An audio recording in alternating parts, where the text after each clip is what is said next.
Welcome to the Bibbidi Bobbidi Basics podcast, a lifestyle podcast with a magical twist. I'm your host, Caitlin May, and I'm a self-proclaimed Disney adult and childless millennial who is obsessed with Harry Potter, Florida Sunshine, and all things basic. Here on the podcast, I chat weekly about everything Disney, Harry Potter, theme park news, and navigating my basic late 20s life.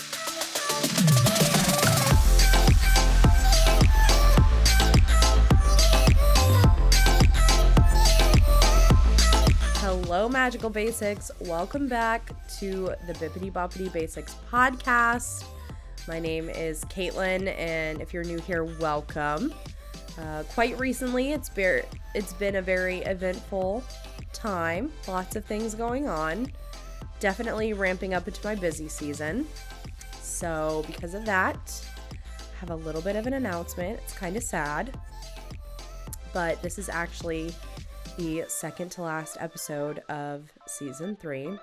Next week's episode will be the final guest, and I think what I've decided is to have an episode that's like just a decompression episode of just me, and if I can convince Jonathan to be on this side of the camera for once, Jonathan too, just so we can kind of talk about like season 3 as a whole and kind of how we felt about the whole thing. But this is our second to last guest episode. Next week we will have our last guest, so stay tuned for that. And if you've missed any of our episodes, feel free to go back and listen to any of our amazing guests that we've had for season 3. This has truly been one of the most fulfilling things ever, is having this season and hearing from so many people, but we'll talk more about that in our decompression episode. Moving on to this episode, I've decided not to have a broadcast this week again, audio-wise. I'm going to put it into one giant blog on our blog page on our website. So if you need to know where to go, just bibbidibobidibasics.com/blog. It's always linked in the description box and in the show notes if you want that link. So definitely go check out what's been happening. One big major exciting thing is that hugs are coming back for our character interactions. Of course, those will be phased in, but that's definitely the most exciting thing, in my opinion, that has come out of the theme parks recently. So I'm excited to hug all of the characters and share that experience with you and talk about you with that. But definitely go read those news stories. A lot has been going on. It's just a lot to put in the episodes, and it's a lot of back work for me, and work has just been crazy for me. So thank you so much for understanding. I don't want to harp on it anymore because I want to get into this week's guest. It is AyJay this week. I loved recording AyJay's episode. It was such an easy episode for me to record. It felt like we just vibed the whole time because I truly think we did. If you don't know who AyJay is, she is a host for the Happiest podcast on earth. If you don't listen to that podcast, you definitely like it. If you are listening to this one, go check that out. All of the links are down below as well as AyJay's personal links. So I think you're going to really love AyJay and you're going to love her episode. So let's get on into it. And yeah, give us a rate and review. Follow us on our socials. Thank you so much for supporting this podcast, especially this season. And I will see you next week, Basics. So until then, stay magical.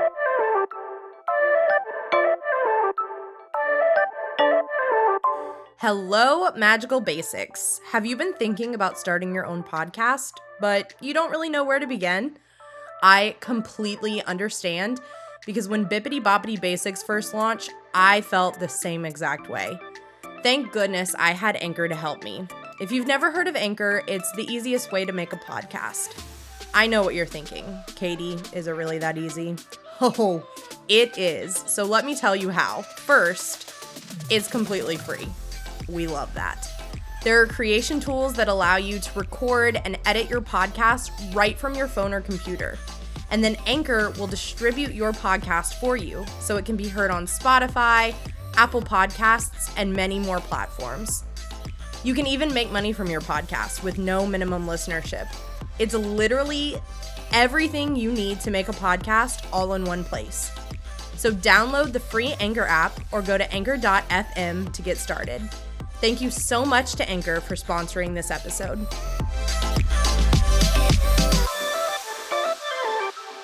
All right, guys, I am so excited for today's episode. Today we have one of my first friends here in Orlando. You're like one of the first people that I was like, I love that. I'm going to branch out and not be scared we're and gonna have do new social things anxiety. and dress up in the Magic Kingdom and not be embarrassed by it. And we're gonna take all the photos and all the TikToks and it's gonna be great. Literally the first time we ever met, we were like, let's go dress up as Anna and Elsa and like take photos around Magic Kingdom. Was everyone staring? Yes. Was it super Our TikTok fun? did really great though. Yeah, it did. Yeah, Rachel was on the podcast a couple weeks ago and she was like, our TikTok slapped. Like we got hate on it. We also, that's always and that's like when you know. the sign. Mm-hmm. I know. And then even like Minnie Mouse style, the Instagram account commented on it on my reels. And I was like, hey bestie, now sponsor us. Hello, it's fine. It's fine. Everything's fine. But no, it was so cute. You know when everyone's like, how did I get to the Disney adult side of TikTok? You're like, thanks for helping my engagement. You're like, welcome. Hate on me more, please. Help me. Here's the a more link you to all of comment, my the other more it photos comes. and reels that you can Literally. you can hate on me. Thanks for clicking on my profile and now getting me to the Explore page and now helping me out. Literally. Oh my gosh. So, yes, this is AyJay. I'm super excited to have you on the pod today, AyJay. I'm so excited to be here. My This is so cute. My sister literally is living her best life vicariously through me because she loves the Happiest podcast. Wait, really? Like, I'm telling you, it's like I'm exposing you, Brooke. Sorry. Love Thanks, you. Brooke. Love you. It's a small army. I love it. So she loves your podcast. And when we started this show, she was like, oh my gosh, you need to be best friends with them. And I was like, I'm not going to message someone and be like, let's be best friends. Hey. Obviously I have reformed because I just said that our first time hanging out. Literally we the Magic were Disney Kingdom. bounding in Magic Kingdom and making TikToks. But when I posted, I had heard of y'all's show before. And so when I met you at Magic Kingdom, I was like, oh, that's so fun. And my friend Hillary writes the Disneyland stuff for y'all. Yeah. Yeah. So Hillary was like, oh, I love AyJay. She's so nice and sweet. And I'm like, oh, that's so fun. And Brooke messaged me and was like, oh, am I accurate in thinking that you just spent the whole day at Magic Kingdom with AyJay? And I was like, yeah, she's super sweet. She's like, you do not understand. Okay, so now your sister and I have to be best friends is what I'm hearing. Absolutely. She's coming here in May, so Okay, we'll so grab fine. dinner. We're gonna Disney bounds. Brooke, get I dinner did at this Magic for Kingdom. you. Can't wait Don't to meet ever you. say I didn't do anything for you. I love it. Yeah, so I texted her the other day and I was like, just FYI, AyJay's gonna be on the podcast. And she's like, shut up. You are literally living my dream. So it's just a sign that now she has to come drink the juice and stay down in Orlando forever so we can all be best friends. Can you just do like one of those Zooms on me right now? Brooke? Heard it here first. I literally have been telling her that for so long, but I'm super excited to have you. I'm excited to be here. I absolutely love the podcast, but I live for your YouTube videos too. Thank I did not know that you did YouTube, and then when you were vlogging our Magic Kingdom day, I was like, yes. Get it. Another person. I live 5 minutes from the parks, and yet I still watch people go to the parks. I'm the same way. Like, I don't all the time. Especially if it's like something that I've never experienced before or like I want to learn more about. I'm like, fine, let's watch someone else do it. Could I just get in my car and drive to Hollywood Studios? Yes. Am I going to do that? No. Because I can sit here in my sweats. Hang out with my dog. dog. Do it. Yeah, watch them do it. Exactly. I know. We're going on a Disney cruise at the beginning of the month, so I've been watching everyone's cruise videos as if I don't have my own already on my page. I know. Plan for it. I want to go on a Disney cruise so bad. So when I started following you after we met, and so when I saw that you had just gone on one, I was like, run to YouTube. Like, go. Watch the cruise videos. I know. I'm so excited. So yeah, I'm super excited for you to come on the pod. I'm excited to be here. I'm loving the setup. Oh my gosh. This is like so cute because my podcast, we do a Zoom. I'm wearing sweatpants. My dog's barking in the background. I'm at my desk probably eating dinner still, and it's super casual. So I'm like so professional. I love it. Straight. Hello. I know. Like, when we first added the visual element, I was like, dang, now I can't look homeless.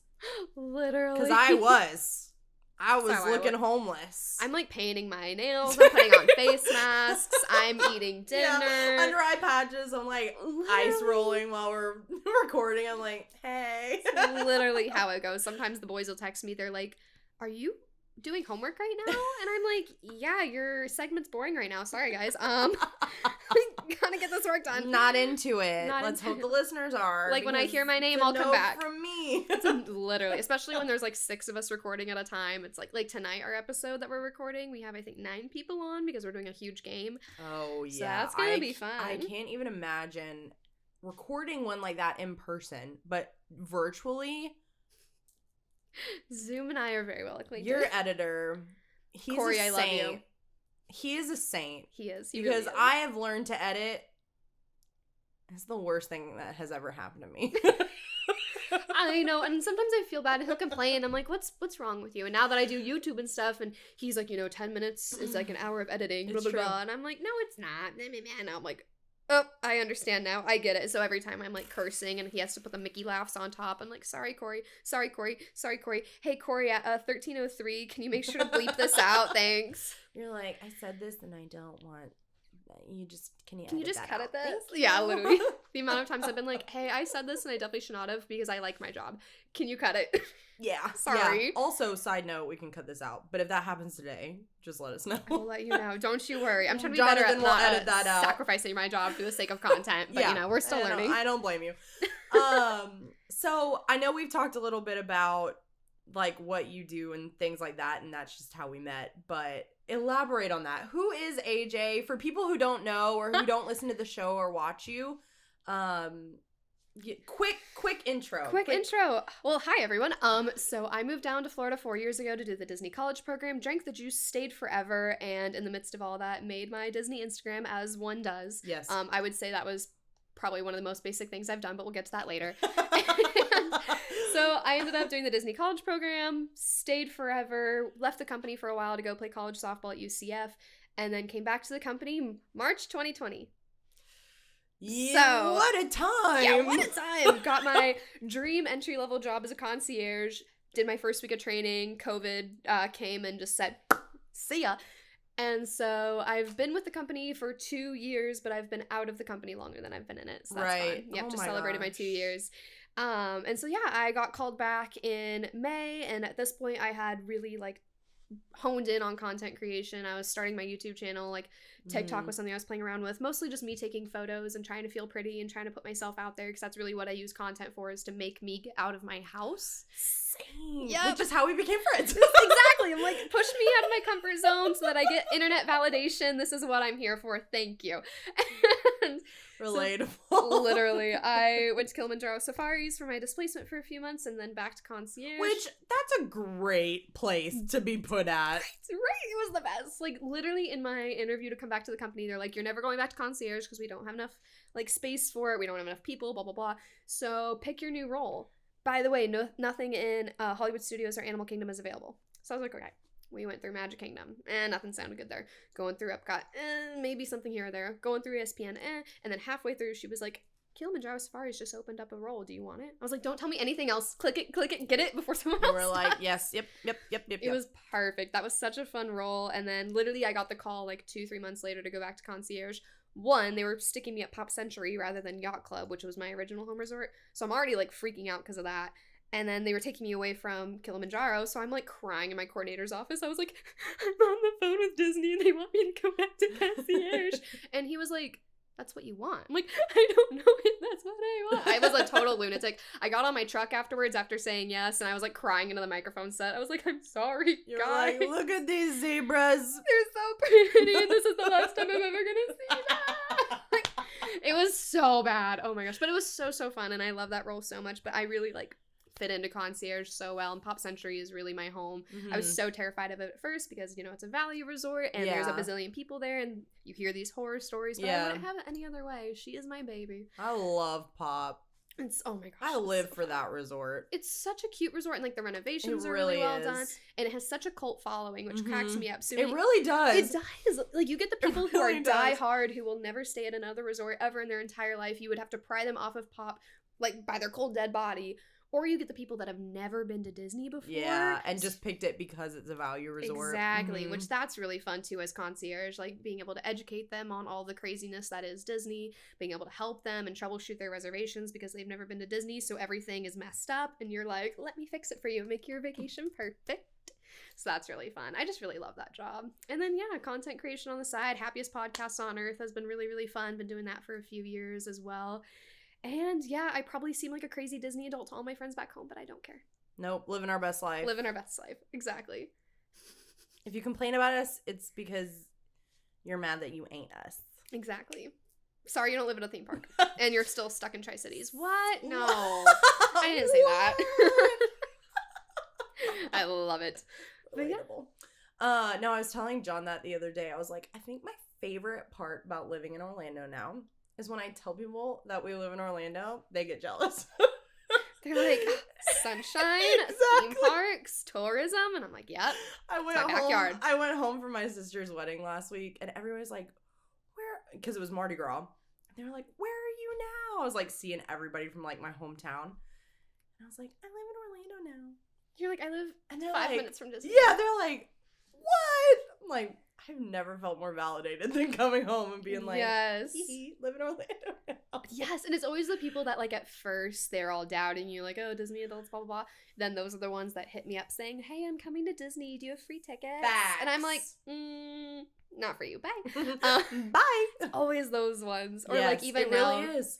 It really is. And even now, like, I know that you guys just moved here, but the validation after living here for 4 years and finally having, like, family members being like, wow, it's so nice to see you chase your dreams and you look like you're thriving. And I'm like, that's funny because 4 years ago you said I was crazy.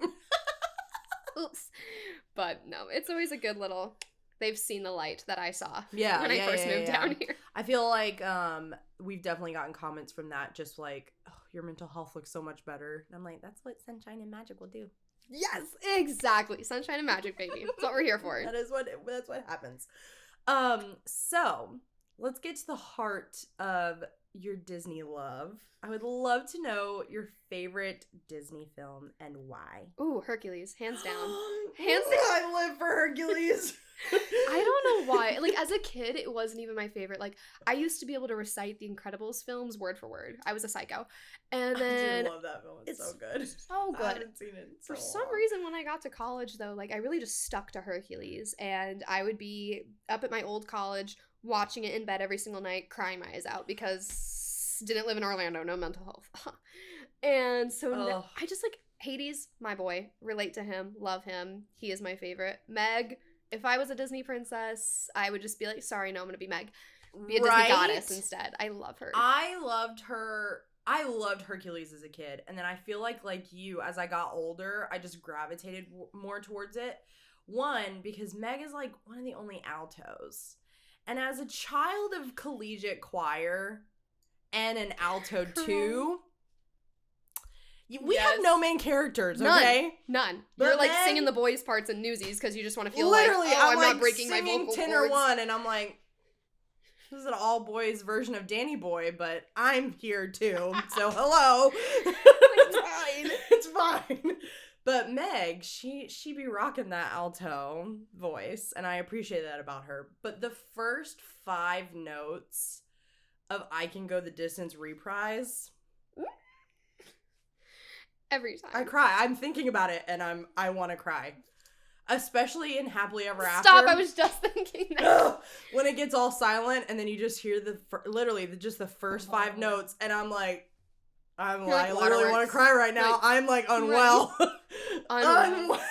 Right? And like, oh my gosh, that's why I was shocked when Enchantment came out that there was like no real Hercules. Like, bits in there. Harmonious saved us. Harmonious, yes. Because I was about to throw hands. Especially with, like, the Moana tie-in. Like, I was a little bitter at first because I was like, no, give my boy his due diligence. Give him his own show. Especially since all, like, the promo art for Harmonious had him front and center. Yeah. And then you're telling me he's in the first, like, 3 minutes for a snippet with Moana because can't get away from Moana. Because we love Moana. I mean, we do. She's great. But Enchantment's also a Moana love letter. Let's just... literally, Rachel was saying the other day, she's like, it's a 12-minute Moana fan edit. Yeah. And I was like, I've never heard anything more accurate in my It really is. And I'm stealing that from her. I hope she knows this. Like, text her afterwards. Be like, you're a genius. I'm putting that in my own podcast. You should trademark that. Fan edit. TM. Yeah. Love that. Yeah, I've always said, though, Hercules and Hunchback of Notre Dame are the best Disney films, like, musically. Oh, 100%. Like, they're the best. 100%. They're so good. Oh. Put hellfire in something, you cowards. Is that Disney? Please. Dare you. I need it. I thought it was going to be like... Or God Help the Outcasts. Yes. Can't. Genius. I can't. It's so good. I'm going to cry. It's fine. We're designing the next nighttime show. Yeah. We're taking it. Surprise! Enchantment? Never heard of her. Honestly, a lot of people ask me, like, what would be your dream job at Disney? And if I were a lot would be fun. Kilimanjaro, one of them. That would be such a fun role. But the ultimate role for me, honestly, I think would be shooting off the fireworks. You're the person that's like loading them up. Literally, I would live my best life if I got paid. One, I just love lighting fireworks. It's just fun, okay? Always have been that way. But you're literally... Pyromaniac. I am. It's fun, okay? Fireworks are fun. But then you're making the Disney firework magic. That's the coolest job ever. That's true. When people ask you, what do you do for a living? Oh, I am the magic. Yeah, I am the magic. First, I am the sparkles and the fireworks. No, like, I shoot fireworks off at Magic Kingdom every night.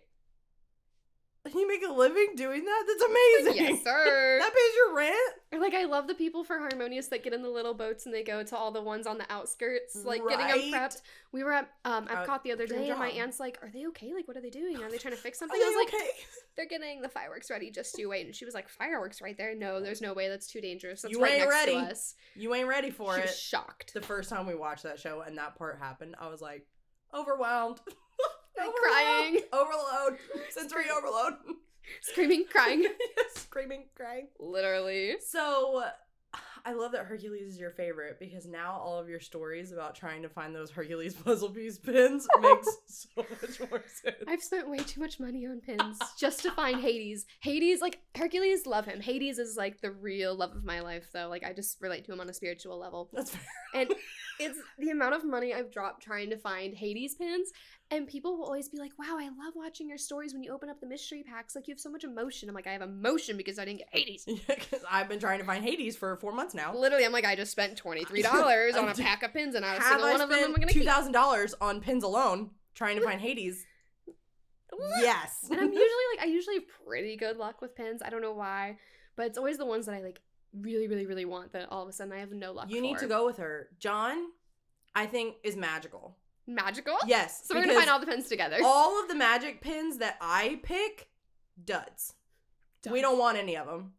They're traders now. Yeah, exactly. He picks up a pin, and I'm telling you, the, like, 3 in the collection that we want are all in the same packet.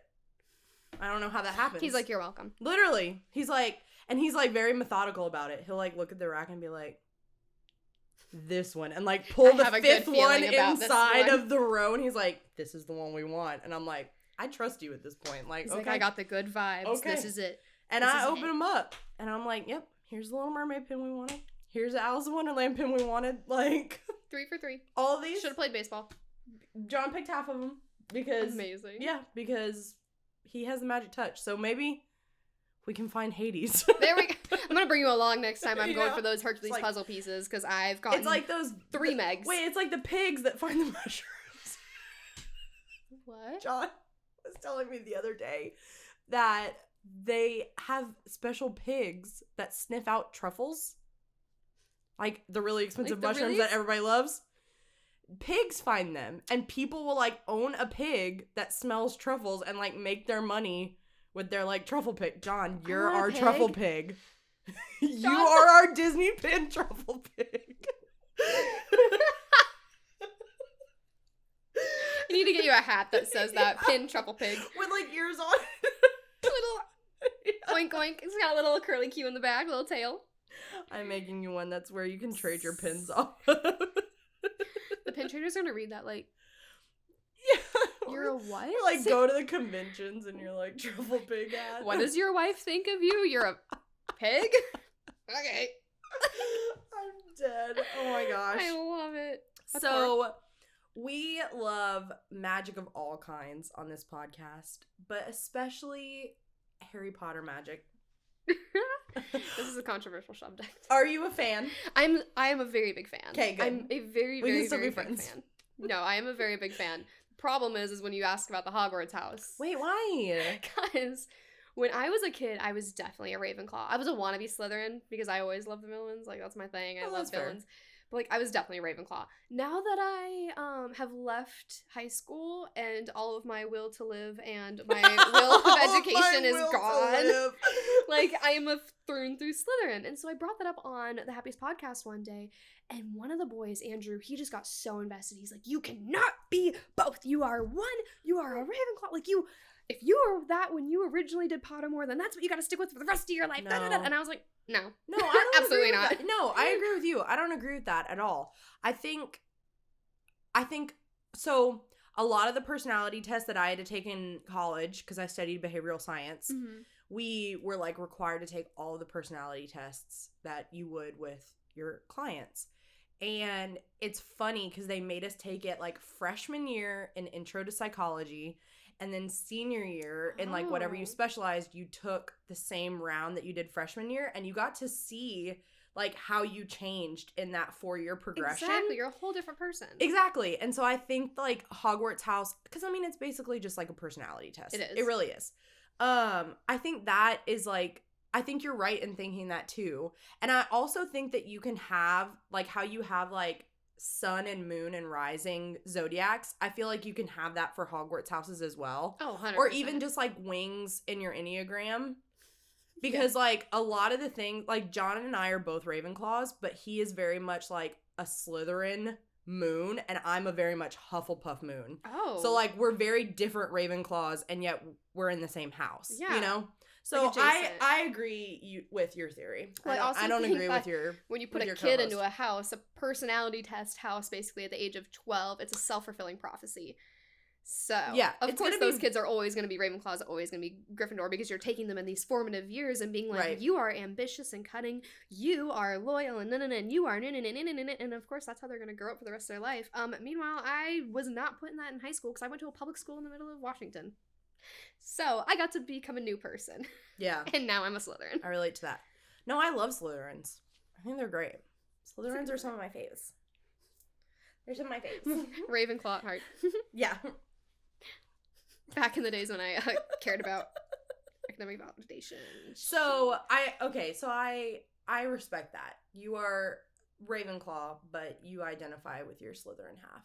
Exactly. I love that for you. Like, that's where I am in this point of my life, and it's probably going to stick that way for a very long time. I love that you're self-aware enough to be like, no. Right? Because I'm continuing my education. It's not like I don't care about my education. Mhm. Like, I'm going to get my master's. I'm thinking about getting my PhD. But it's kind of out of spite. So I feel like that's more of a Slytherin thing to do. than- Yeah, that's very It's not because I Slytherin. want to learn. I'm just like, I want to be the best. Yep, So, yep. Dr. Mulholland it is. Here we go. Yep. That's definitely Slytherin. Everything I do is out of spite. Living out of spite. Out of spite. It's true. Me becoming a Honestly- content creator, out of spite. Honestly, I love that energy for you.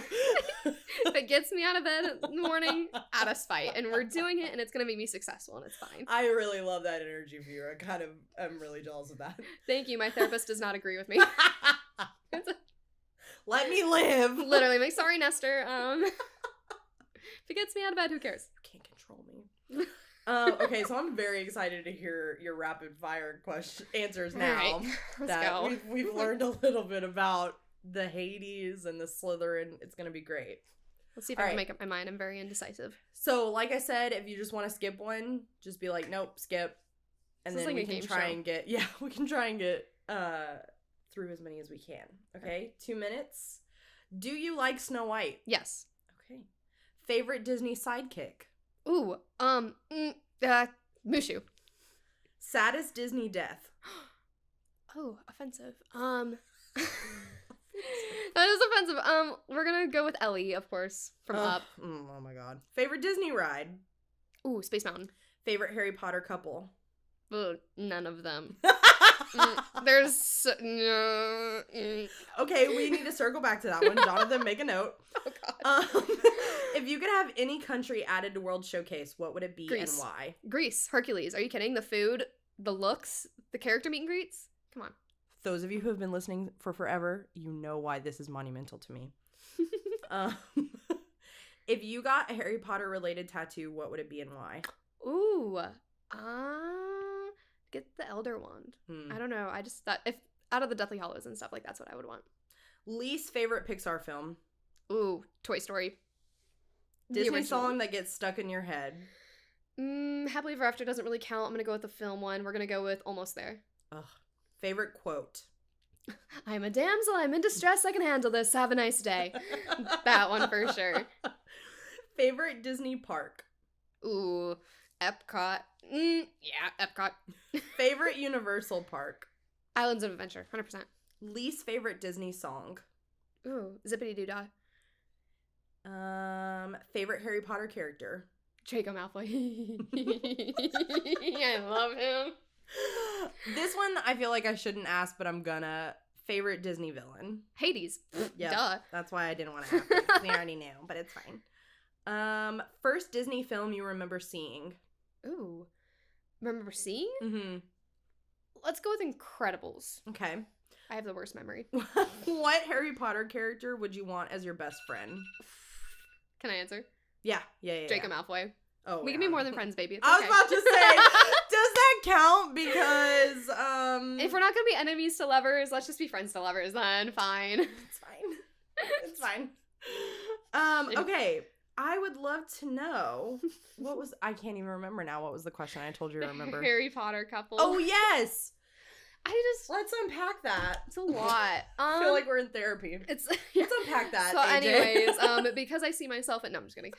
No, I just even when I was reading the books, I feel like a lot of the relationships, especially since most of them are children. Yeah. Up until you get to a certain point, because like at some point we saw like book 4 roughly, they're starting to like, okay, now you're like 15, 16, whatever. So it's a little more appropriate to have like relationships and whatnot.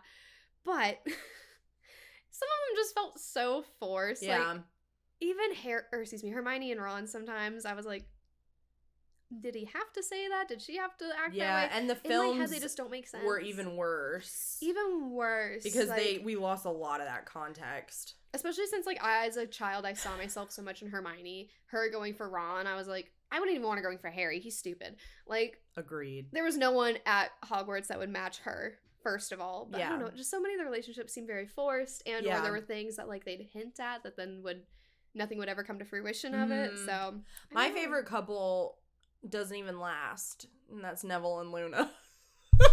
Okay, maybe I would have. But they're my favorite couple. They're just so cute. Luna with anyone. I just like she's such Luna a character that like I wanted Luna and Harry to get together so bad. I would just love to hear like The Office. Oh, we stand The Office. I wish there was like an Office style documentary of Harry Potter of like their Hogwarts like common rooms and whatnot, because it would just crack me up to like hear something Luna says like off to the side and Harry's just like, what the? We should make that. Okay.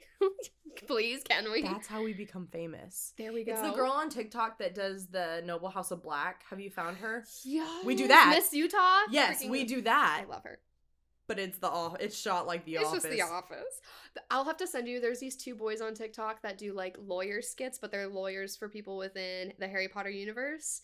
Oh, and yes, please send me that, because that's hilarious. They're like, Hagrid, you have a what chained in the forest? How was the Quidditch match? Well, as your insurance advisor, it was horrible. Oh my god, I love those TikToks. Wait, yeah, that's hilarious. I definitely want to see those. I will send you them. We should do Harry Potter in The Office, though. I think that would be hilarious. Just like, I don't need the deep, dark, brooding stuff of Voldemort and whatnot. I just want the funny stuff that happens like in the common rooms that we never see. The quick gym zooms. Yes. It's just Snape every time, just like the same facial expression, but every time it goes into the camera, it's beautiful. Oh my gosh, seriously, that would be so funny. I love it. No, I agree with you about the Harry Potter couples. That's fair. I feel like I would have loved to see, I still kind of ship Hermione and, why can't I think of his name? Victor Crumb. Like, I just love how much he loved her. Right? And, like, still loved her even when, like, her and Ron got together. Like, the fact that he was, like, still writing her letters and, like, danced with her at Bill and Fleur's wedding. Cries, which again is like such a relationship within the books that was, you know, was able to have more context fluffed out. So that one I could probably get behind, but again, I think Hermione's too good for everyone in there. I think later years Neville, like after the Battle of Hogwarts, Neville would have been good for Hermione because he was like, "Oh, I'm a man. Yep. I am capable of things other than hiding in the corner." Yeah. Maybe then. Yeah. But are you I don't know how to pronounce it because I'm not down with the kids, but do it. I'm old. Are you a Dramini stan? Because your affinity for both characters, does it correlate with them like getting together? Because like part of me can see it. Part of me is like, part of me can see it. I can see that. It depends because I feel like on a moral level they would never last because obviously Draco comes from like the purest of the pure bloods that. Yeah. Like slightly Nazi bordering. He definitely has like learned behavior that they would need to really work through. Yeah. But like their tension would be. They are very family oriented. Like both of them has like very like strong core family values. That you know, like so I feel like that could be something that kind of. I also just don't want Hermione to become his therapist, and vice versa, because Hermione has some stuff she needs to unpack too. You know, that's true. The problem is all the stuff she needs to unpack is like almost a direct correlation from things that Draco and his family have done. So it's like I have this trauma from being a mudblood and from getting your bullied aunt bullying me in your house, or like killing my friends right in front of me at the battles. And he's like, "Yeah, sorry about that one, kid." Fine. But their tension would be. They really would. Like. Some of the fanfics I read that, like, still in school, like, sneaking in the halls of Hogwarts. I'm like, yes. Dude, this community is hardcore. Like, hardcore. Any ship, any situation, any scenario for any book, any movie, any side character, whatnot, there has been something written and explored about. And it's a little alarming sometimes, but it's beautiful to see that creativity. But you know what? If you thrive in... Do it. You live your life. We're Disney adults, so who are we to judge? I'm gonna read your fan fiction one way or another. Make it as crazy as you want to be, baby. J.K. Rowling's not reading it. I am. Yeah, like, it's me. Sorry. So I would love to know, like, where your love started for just Disney as a whole. Like we talked about in the beginning of the episode, you've made it a large portion of your personality traits. Unfortunately. Yes. So, just like first time, if you remember your first time at the parks or like the first time that you remember of the parks. So, fun fact, I have the world's worst memory. I don't remember anything before. Do you have ADHD? Freshman, yes. Okay. I have the world's worst memory too, and I did not know that I had ADHD, and now I'm like, I'm not a piece of trash. Literally. I just have too much going on. I feel that on a spiritual level. My therapist will be hearing about this on Thursday. No, that's like one thing though, like, and I just like my memory kind of starts senior year of high school. Okay, that's fair. I remember like little things from my childhood, but nothing like crazier. Probably it's just formed memories because I was like, oh, someone told me a story about that. Right. But like my parents were DVC owners, and we went to Disney every single year. Once or twice a year, and we always came to Disney World because I'm from Washington State, and it's like, okay, that's surprising that you didn't go to land. Well, we went to land like 2 or 3 times, but at that point, it's like, okay, if you're gonna spend the money and take the time off, that's fair. Go big or go home. Might as well go to the bigger one. Exactly. Yeah. We also did like Disney cruises. Like we went to Alani when it first opened. Like we were very big Disney people. That was our trip. Oh my god, it was so beautiful. I want to go there so bad. So great. But like that was us. That's what we did, and we traveled with another family who was from New York.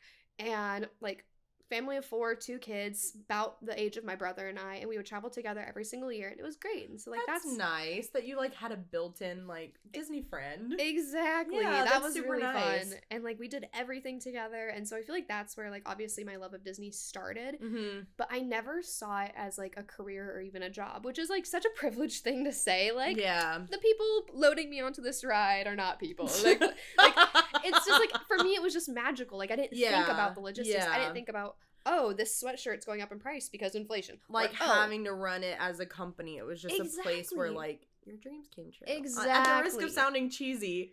But I get that. I totally felt that as a kid, too. Like, this just, like, transcended, like, reality. Exactly. Yeah, no, 100%. I get that. And it was, like, never something that I, like, saw myself doing because I didn't see it as, like, a traditional job or career path or anything. And so when I was in college, so the first college I went to was Wesleyan University up in Connecticut. And I had a friend who went there. There you go. Yeah. And I loved it there. Don't get me wrong. But, like, one of my assistant coaches had done the college program, and she was like, I think you should do this. Your personality is beautiful for it, blah, blah, blah, blah, blah. Like, I think you'd really fit in.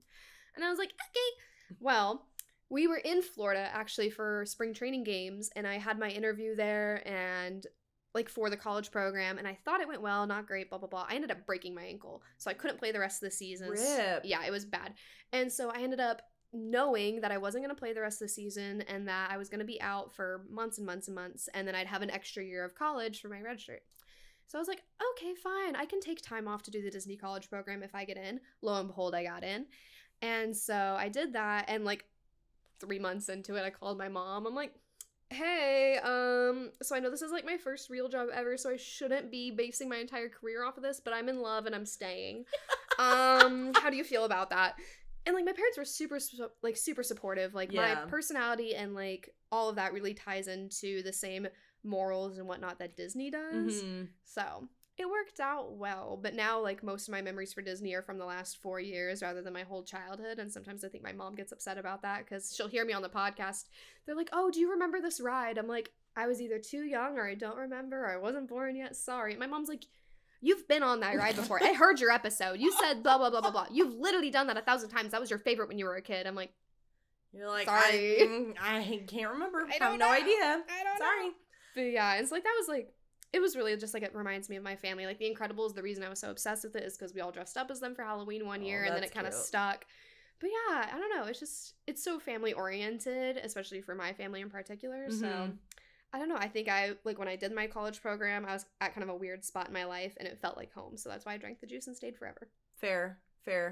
What is it about Disney and the company in general, or just, like, the content it creates, just Disney as a whole, that makes it so special for you? Like, what attracts you to it? It's a really good question.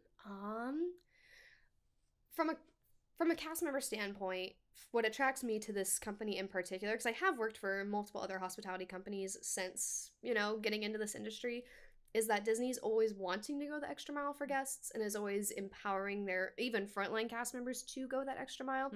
Not a lot of other places can say that. Like, I've had managers before who literally were like, don't help that guest. I'm having fun watching them struggle. And I would sit there like, what? How is that how are you going to run a business? Hospitality, no less. Right. I was about to say, that's literally your whole job, is to help the guests. Literally, though.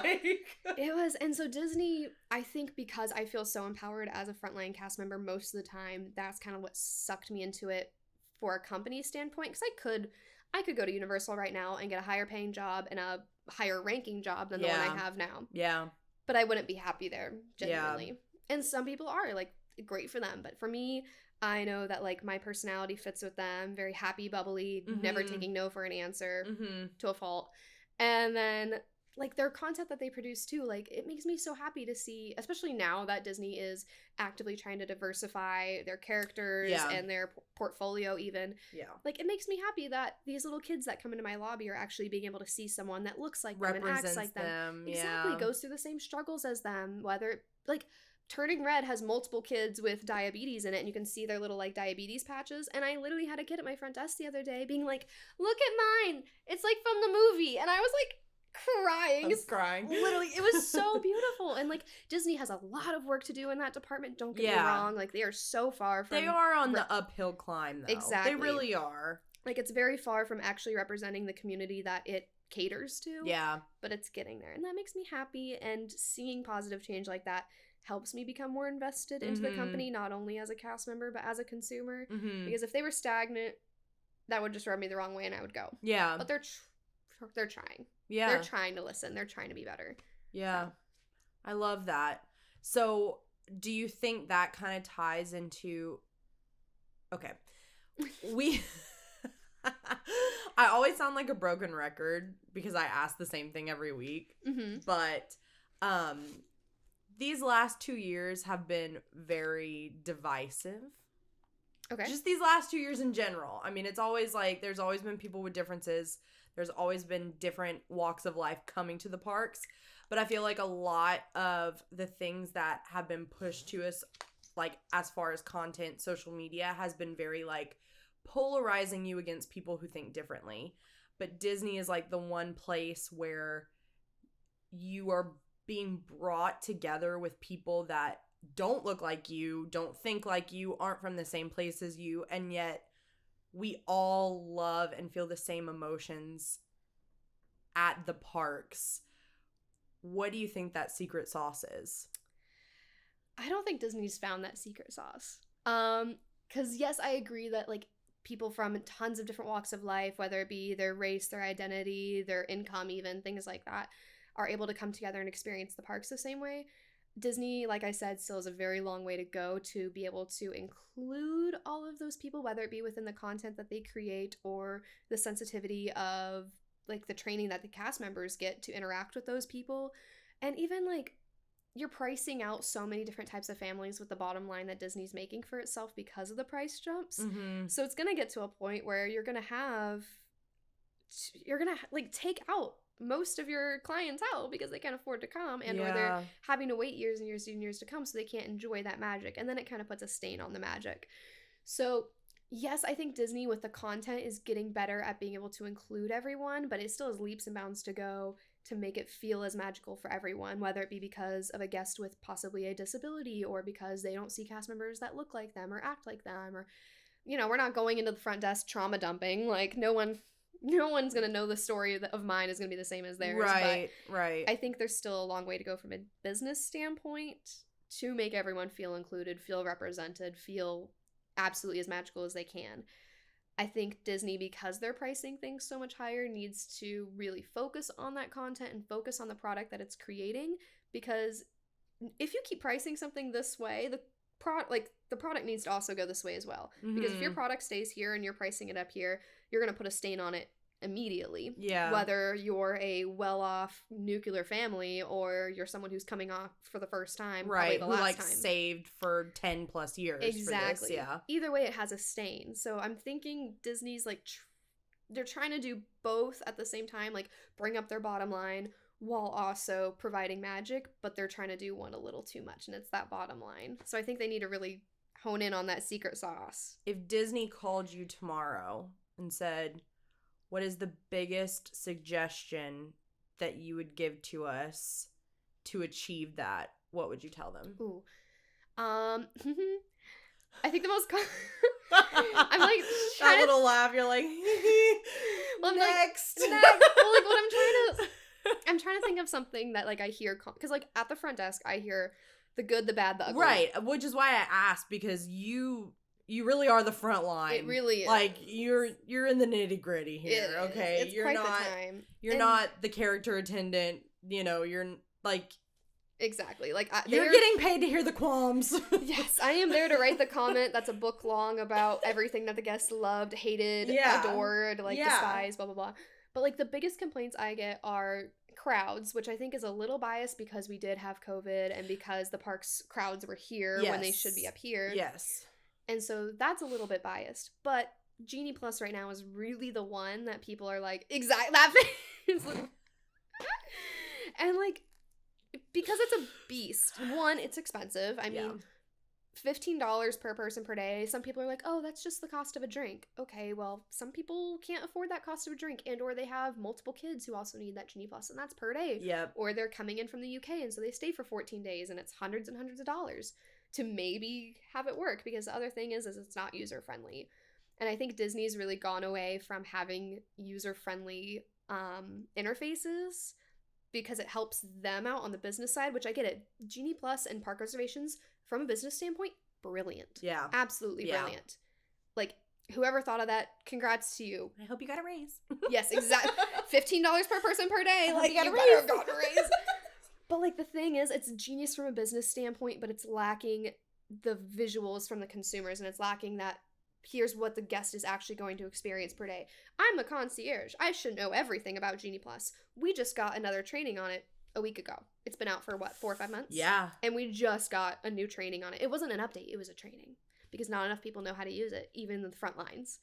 And so if you have to do that for a product, it's not ready. Or it's not user-friendly enough. And it's such a game. And I'm sitting here trying to educate guests, and they're like, you just see their eyes go. Yeah, and like overwhelmed. It's a lot. Yeah. So I think if Disney called me tomorrow, I'd be like, Genie Plus is great to an extent. It has a lot of bugs. Kill it off right now. Let's fix the bugs. Yeah. Because it needs to be user-friendly, or else you're going to lose your users. Yeah. And I feel like a lot of that, too, because I remember, like, Genie rumors, like, before COVID. So I get that, like, you probably have had this concept for a while. And I understand COVID... She came through it. COVID played all of us, okay? Yeah. I'm not saying that Disney should be above that, but yeah, maybe she shouldn't have been pushed out as quick as she was after everything opened back up. Exactly. And I think it's a genius concept. It's great for the bottom line. It's great for the analytics of it all, but it's not ready for a user. It is, and I don't think the concept of a paid fast pass is outrageous. It's not a new concept. Universal does it. Exactly, because basically before Genie Plus, Disney was the only park who wasn't doing it. Exactly. But I think the way everything rolled out was why it got a lot of backlash, because it was like, we've been closed, now we're back. Here's all these price more increase.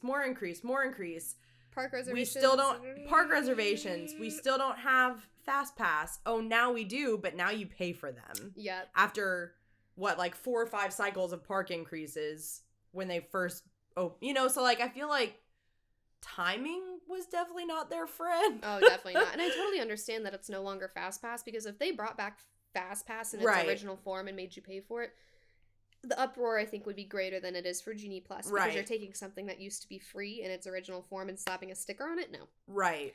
So they had to change it. But I just think the way that they did is not as user-friendly as it needs to be for people who are spending ridiculous amounts of income to be able to come here, and who are trying to research as much as they can. And yet, even though they're doing all this research, I still get people who come to the desk saying, what do you mean I got kicked out of Magic Kingdom without a park reservation? I tried to do Genie Plus, and we only rode 1 ride today. So it's hard, because I try to have empathy for both the company, because obviously they need to stay in business so I have a job. Yeah. And so we can keep the parks, but I also, like, my loyalty is with my guests. And it breaks my heart when so many days and vacations are not necessarily ruined, but unnecessarily stressed out. Yeah. Because of this. Yeah. I can't imagine how fine of a line that is to walk. Yeah.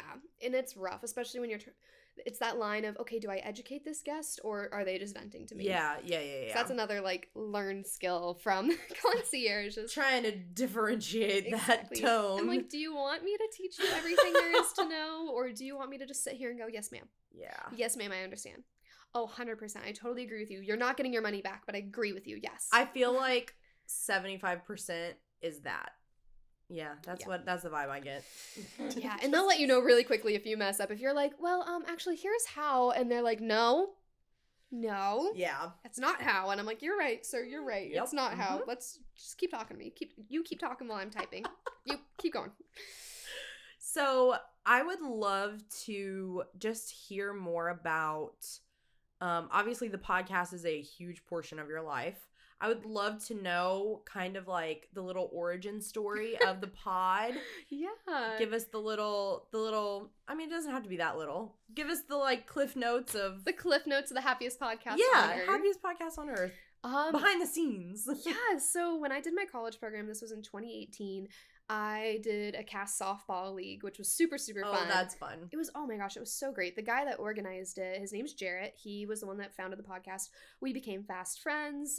He was like helping me with career stuff and with personal stuff.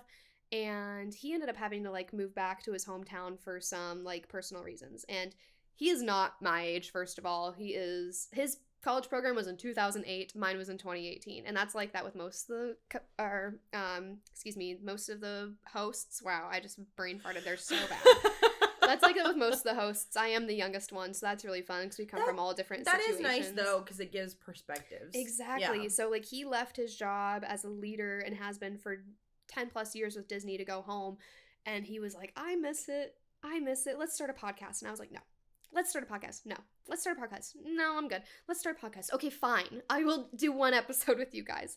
And it was just a few of us, and we just hung out for like 2 hours talking, and it was actually really fun. He's like, okay, let's do this again next week. I was like, okay.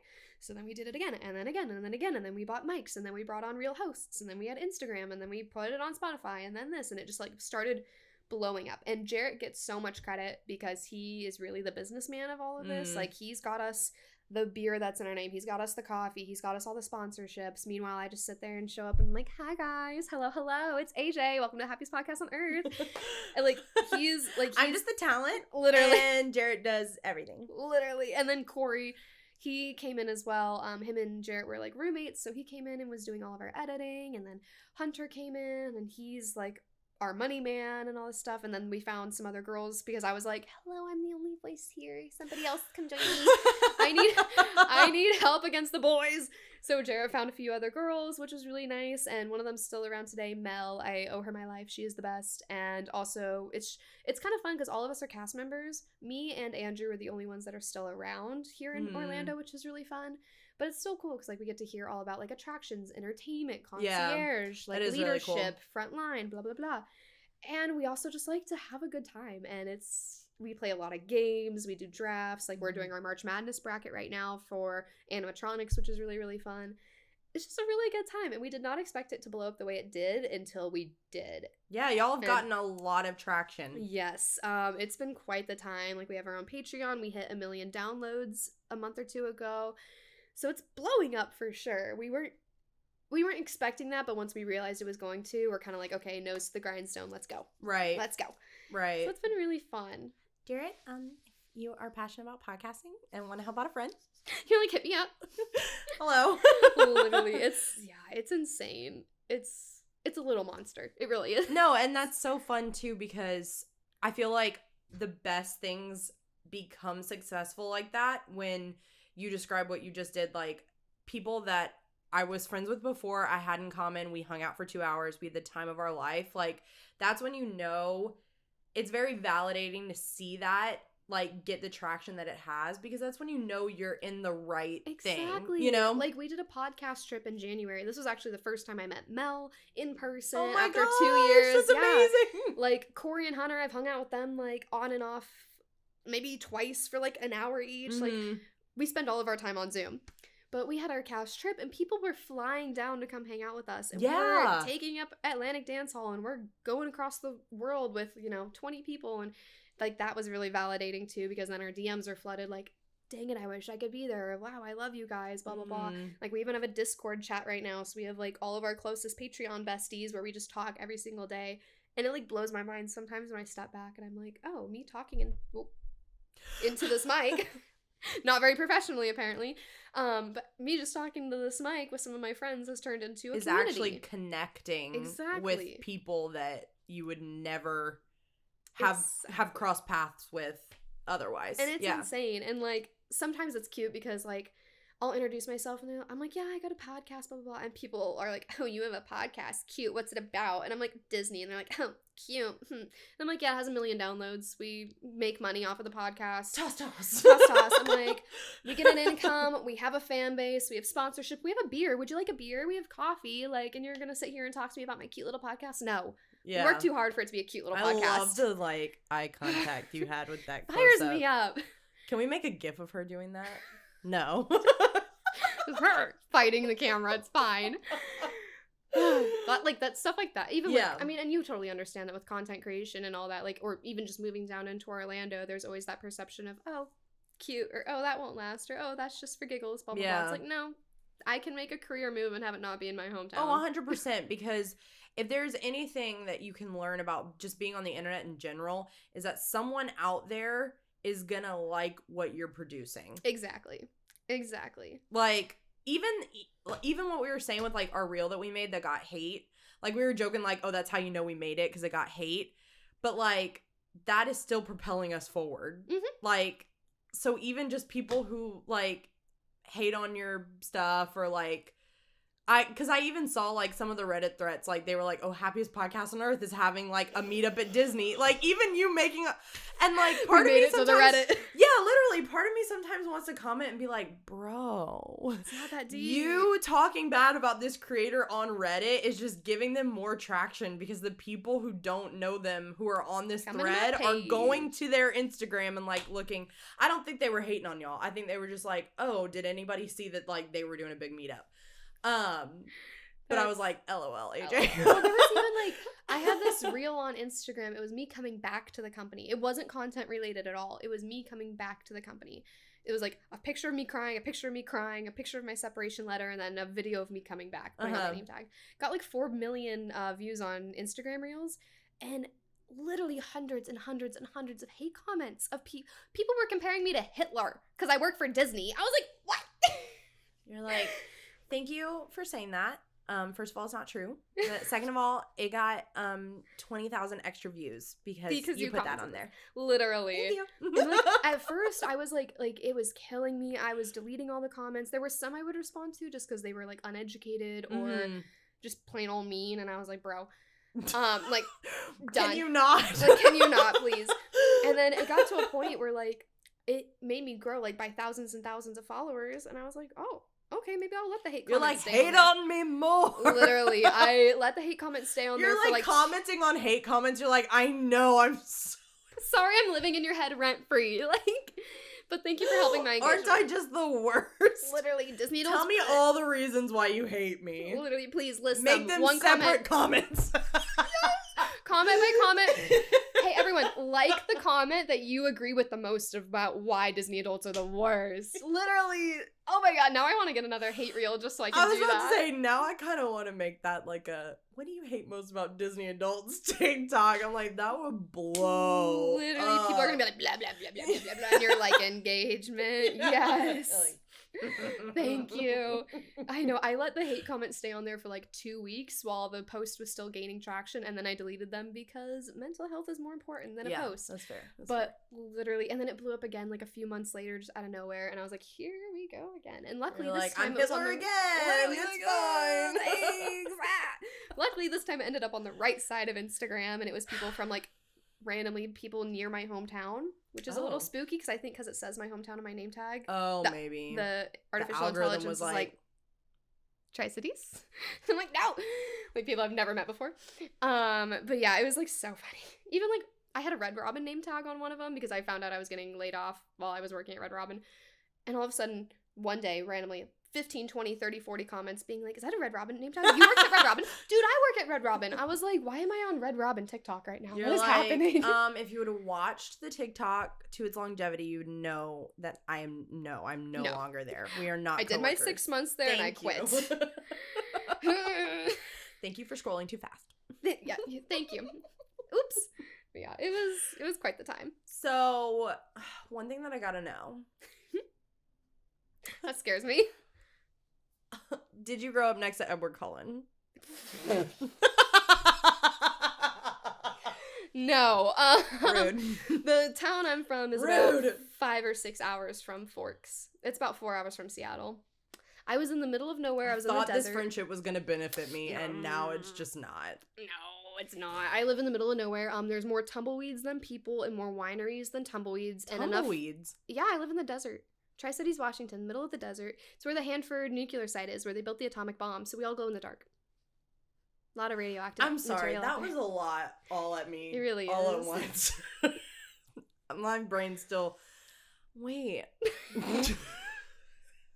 Okay, if this is Washington... I didn't know that this Washington is, like, all had desert. a desert. A lot of it, it's like a third of it's like a desert. Oh my gosh, I thought it was all just, like, wet and cold. No, absolutely not. I would not survive there. I went to Seattle once, and that's all I'm basing it off of. I lie. We took a ski trip to Washington, so that is partially what I'm basing off of that as well. Nope, I am middle of nowhere. I mean, it's a big small town because it's like the only town near it with a substantial population. There's like 180,000 people. It's only it's only a big town because it needed to be. Exactly. Yeah, I get that. Because then there's not another, like, Spokane's like 2 hours from me, like Portland, Seattle, 4 hours, like way out there. And then there's us being like, hi, we glow in the dark. That's so funny. That's like y'all. It's true. We have the highest cancer rate per capita in the country. Because everyone's radioactive. They were like, our claim to fame is that we're so much in the middle of nowhere. America was like, we can experiment with atomic energy here. Yeah, we can make this a wasteland. If it blows up, no one will know. If something goes wrong and the whole place goes, no one will ever know. You know you're, like, not in a very, like, popular part of America. One of our high schools is the Richland Bombers. Their mascot is a mushroom cloud. And they're, we're not proud of it. Japan has literally been like, can you please change that? That's offensive. And they were like, that's no. a little... It's a lot. A little sus for the record, I did not go there. I went to Kamaikan. I did not go there. That's why you them. get canceled. For the record. They're like, that girl AyJay on the Happiest podcast on Earth, she's a mushroom. It's like a thing, like Reddit and like all those like tabloidy things. Every so often they'll do like, the worst mascots in America. And Richland Bombers are always up there. Always. I can imagine. Yeah. Yeah, I can imagine. So I guess bad. it's safe to say that the most basic thing you've ever done is not look for your neighbor Edward Cullen. No. Because you were not neighbors with him. But Right. what would you say is like, wow.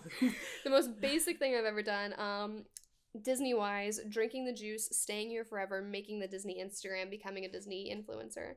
That's pretty freaking basic. Yeah. Most basic thing I've ever Having done. a Disney podcast that is as successful as it is, that's pretty basic too. Yeah, I am the definition. I'm trying to think. I think the most basic thing... I have a golden doodle. She's the love of my life. That I'm a is dog pretty mom. basic as well. To be fair... That's like one of the most basic dog breeds. Right? To be fair, my parents started me on that because we got golden doodles my freshman year. We got a pair of sisters. Cute. Best dogs ever. We had owned like lots of dogs beforehand, but like the golden doodles are the best. So now my parents had two. My brother has one. I have one. My grandma has one. Oh my god. Everyone, and we all get them from It's this... like an army of... It's an army of golden doodles. Her name is Tilly. She's actually named after the ship at I was Typhoon about Lagoon. to say, is it because of Typhoon Lagoon? That's pretty basic too, AyJay. That was my CP location. Okay, funny story about her name. So when I was getting Tilly, I could not think of a name. I was that girl that's on like all of the websites being like, oh, what's a good Disney dog name, just cute dog names in general, blah, blah, blah, blah, blah. I could not think of one. The one I had in my head was Stromboli. Because of a character from Pinocchio. So cute. Right? I was like, it's a pasta, I think? I don't even know. It's a pasta! Like, Stromboli. I thought that was gonna be so freaking cute. We can name her Boli or something. I was about to say you could call her Boli. My mom was like, if you name your dog Stromboli, that's animal abuse, and I'm taking her from you. No, that is precious. Right, that's what I said. I stand that. That's precious. And so we were sitting there. Tilly needs a sister. Her name's Tilly Stromboli. If I say Tilly Stromboli, she's like, beauty. Oh my gosh. She knows. If I say Stromboli, she's in the wrong. But, oh my gosh, it's so funny. So my mom was like, we were thinking about, she was like, what about Tilly? Like from Typhoon Lagoon. That was my work location. I was a deep water lifeguard for my CP. And as soon as she said it, I was like, yeah, that's it. That's it. You found it. Oh my god. She is the love of my life. I love that so much. She's insane. So let us know where we can find you. Definitely like plug the pod too, because if you like this show, you will definitely like Happiest Pod on Earth. I feel like y'all are the biggest in the Disney pod community. Because I'm flattered that you think No, I really do think that. What other than like the actual Disney one? Because doesn't Disney have one? But I feel like they don't put out a lot. There's a few that are more like educational than us. I will say if you're looking... Okay, fair. Yeah. Conversationally, like Weird. Disney friend hangout us. I feel like y'all are the biggest one. Yeah, that's for sure. And like we're really popular in some really random places, like Brazil, Argentina. We're like the #1 travel podcast in Argentina. What? Ohio. That is kind of. We have like thousands of listeners from Ohio. That's weird. I don't know. They listen to us, and well, I know one of the colleges in Ohio uses us as part of their curriculum for like some of their hospitality classes. So like they have to listen to us. Your grade depends on it. So like it's always listen to us or fail. Literally get an F. Thank you. But no, it's like it's such a good time because really it is like hanging out with a bunch of friends. Like there's 6 like main hosts. We do a Disney news segment that comes out before the real one does. So sometimes we'll do games, we'll do drafts, we'll do like create your own this, create your own that. We'll do like here's this new thing that's coming out. Let's do a rundown on the 50th, blah blah blah blah blah. But it really is just like hanging out with a bunch of friends. But anyways, that's the happiest podcast on earth. You can find us on Instagram, Twitter. Trying to do TikTok, but that's hard for a podcast. So Look, we'll see. okay, there's a lot to juggle these days. There's a lot to juggle. There's sometimes too much things fall through the cracks. I feel that on a spiritual level. It's a lot. I'm trying to get back on my stuff. Like you are inspiring me right now because you're actually on your getting it done. Stop, I'm gonna cry. You got your video, you got your audio, you got it all done. Like this looks professional. I love it. I don't even have a room in my house that looks this cute. My ear wall. I love it though. She's literally, my pride and joy. Before the podcast, John's like, "Do you want a different set of ears behind you?" I'm like, "We can literally change like let AyJay rearrange all of the ears behind her." He was like, "Which one do you want by your head?" Like I was like, "This one specifically." Thank Logan, you. she wanted yours. Yes, Logan, these are beautiful. I'm actually digging them.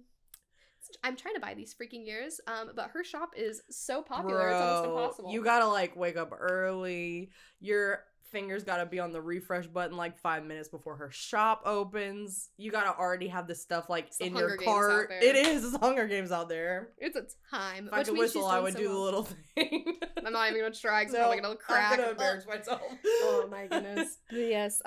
Yes, happiest podcast on earth, and then magically.AyJay. AyJay is spelled AyJay because I am. That's actually probably the most basic thing I've ever done. I might change my name to AyJay.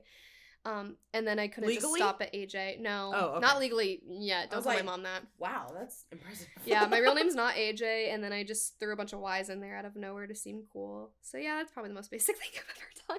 And that's fair. Anyways, but yeah, magically.AyJay, YouTube, Instagram, TikTok, all that good stuff. Please come hang out with me. Come follow me. It's a good time. We try to make it a good time, you know? I think it's a great time. AyJay's YouTube is super fun. So definitely go subscribe. I know, I'm trying to like get back into that. I'm posting my Run Disney We want stuff. that 1K, baby. We want that 1K. Literally, like, let's go. I know, it's like quite the time because I feel like stuff like that with YouTube and such, I just post it and then I forget about it and then I go back in there and I'm like, oh shoot, people are commenting, or oh shoot, people are subscribing, blah, blah, blah. Yep. Like, I turn all my notifications off. There's for a lot I can't to handle juggle, okay? Sometimes it falls through the cracks. It does. But you know what? We're trying to get back on it. We're trying to be more content creation and not just, oh, I have a burst of energy, let's make something. Yeah, I feel that. I know. So, of course, everything that AyJay just listed out will definitely be in the show notes if you're listening, and the description box if you are watching. Hello. So go click those links, listen to the pod, follow AyJay on all of her many diversified social media. But thanks so much for hanging out, AyJay. I had the best time with you today. This is so fun. I'm like forgetting that we're just talking to an audience. We're just I'm hanging like, out. shoot. It's fine. They're probably like, why are they still talking? What is going on? They hate us. This is what it's about, though. Like, we're just hanging out and people get to enjoy it. Yep. That's what it should be. So thanks for enjoying it. See you next. Please enjoy it.